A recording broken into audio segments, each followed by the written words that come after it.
கல்லு மேல செதுக்கி வச்ச கவிதை இந்த நேசம்.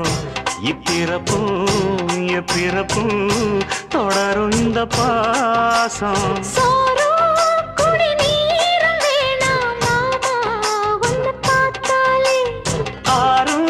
பசியாரும் தானாச மொழி கேட்டாலே ஒன்ன பிரிஞ்சிருக்க தன்னந்தனிச்சிருக்க அம்மம்மாடி அப்பப்பாடி என் மனசு ஒத்துக்காது.